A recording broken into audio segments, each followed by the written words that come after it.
بسم اللہ الرحمن الرحیم۔ جب تو میرا خدا نہیں تو پھر میں تیری کیوں مانوں۔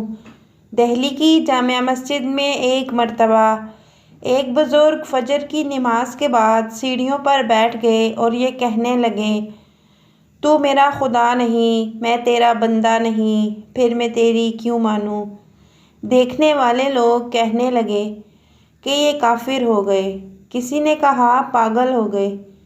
جب نماز کا وقت آتا تو یہ بزرگ اندر جا کر نماز پڑھتے اور باہر آ کر پھر سے بیٹھ جاتے اور وہی بات کہنے لگتے۔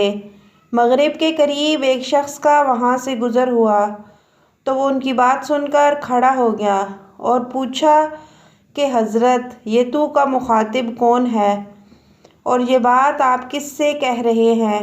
تو اس پر ان بزرگ کو ہنسی آ گئی اور وہ بزرگ کہنے لگے کہ دہلی جیسے شہر میں ایک تو ہی مجھے عقل مند نظر آیا، کسی نے مجھے پوچھا ہی نہیں کہ میرے اس تو کا مخاطب کون ہے اور میں یہ بات کس سے کہہ رہا ہوں۔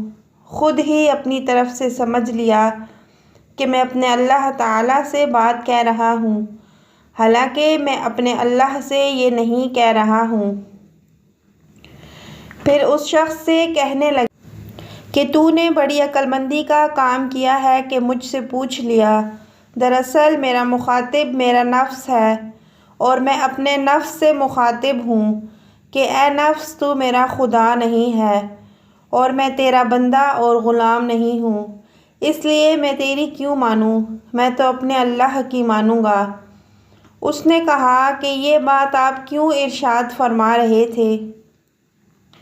تو اس پر ان بزرگ نے کہا کہ بات یہ ہے کہ آج فجر کی نماز پڑھنے کے بعد مسجد سے نکل رہا تھا تو نفس نے شدت سے تقاضا کیا کہ آج ناشتہ میں حلوہ پراٹھے کھلاؤ، تو میں نے اس سے کہنا شروع کر دیا کہ تو میرا خدا نہیں اور میں تیرا بندہ نہیں ہوں، اس لیے میں تیری کیوں مانوں، میں تو اپنے اللہ کی مانوں گا، اور جب وہ مجھ سے مطالبہ کرتا ہے تو میں یہی جواب دیتا ہوں۔